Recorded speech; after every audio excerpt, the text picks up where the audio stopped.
Kejadian pasal 48 ayat 1 sampai dengan 22. Yakub memberkati Manasye dan Efraim. Sesudah itu ada orang mengatakan kepada Yusuf, "Ayahmu sakit." Lalu dibawanyalah kedua anaknya, Manasye dan Efraim. Ketika diberitahukan kepada Yakub, "Telah datang anakmu Yusuf kepadamu," maka Israel mengumpulkan segenap kekuatannya dan duduklah ia di tempat tidurnya. Berkatalah Yakub kepada Yusuf, "Allah yang Maha Kuasa telah menampakkan diri kepadaku di Luz di tanah Kanaan dan memberkati aku, serta berfirman kepadaku, 'Akulah yang membuat engkau beranak cucu, dan aku akan membuat engkau bertambah banyak dan menjadi sekumpulan bangsa-bangsa. Aku akan memberikan negeri ini kepada keturunanmu untuk menjadi miliknya sampai selama-lamanya.' Maka sekarang kedua anakmu yang lahir bagimu di tanah Mesir, sebelum aku datang kepadamu ke Mesir, akulah yang empunya mereka. Akulah yang empunya Efraim dan Manasye, sama seperti Ruben dan Simeon. Dan keturunanmu yang kau peroleh sesudah mereka, engkaulah yang empunya.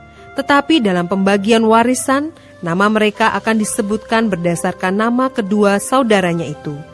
Kalau aku pada waktu perjalananku dari Padan, aku kematian Rahel di tanah Kanaan di jalan, ketika kami tidak berapa jauh lagi dari Efrata, dan aku menguburkannya di sana, di sisi jalan ke Efrata, yaitu Betlehem." Ketika Israel melihat anak-anak Yusuf itu, bertanyalah ia, "Siapakah ini?" Jawab Yusuf kepada ayahnya, "Inilah anak-anakku yang telah diberikan Allah kepadaku di sini." Maka kata Yakub, "Dekatkanlah mereka kepadaku, supaya ku berkati mereka." Adapun mata Israel telah kabur karena tuanya, jadi ia tidak dapat lagi melihat. Kemudian Yusuf mendekatkan mereka kepada ayahnya, dan mereka dicium serta didekap oleh ayahnya.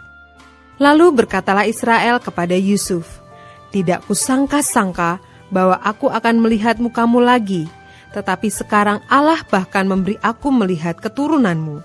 Lalu Yusuf menarik mereka dari antara lutut ayahnya, dan ia sujud dengan mukanya sampai ke tanah.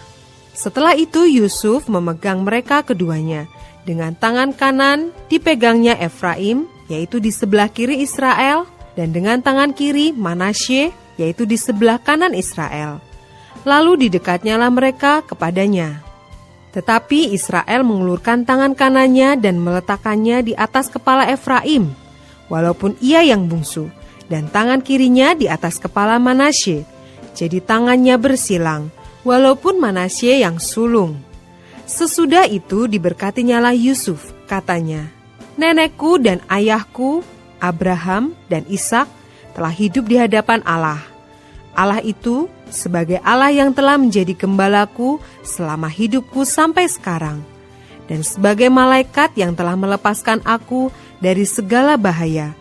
Dialah kiranya yang memberkati orang-orang muda ini, sehingga namaku serta nama nenek dan bapakku, Abraham dan Ishak, termasyhur oleh karena mereka, dan sehingga mereka bertambah-tambah menjadi jumlah yang besar di bumi." Ketika Yusuf melihat bahwa ayahnya meletakkan tangan kanannya di atas kepala Efraim, hal itu dipandangnya tidak baik. Lalu dipegangnya tangan ayahnya untuk memindahkannya dari atas kepala Efraim ke atas kepala Manasye.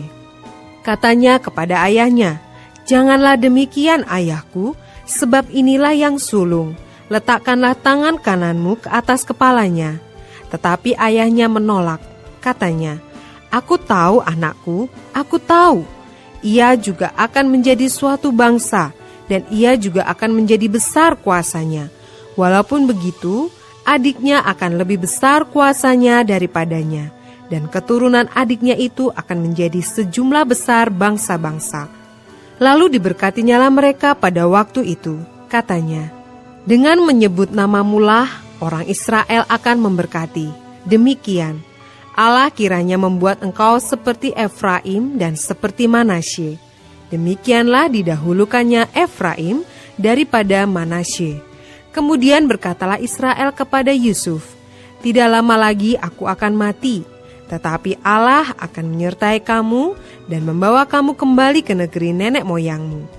Dan sekarang aku memberikan kepadamu sebagai kelebihanmu daripada saudara-saudaramu, suatu punggung gunung yang kurebut dengan pedang dan panahku dari tangan orang Amori.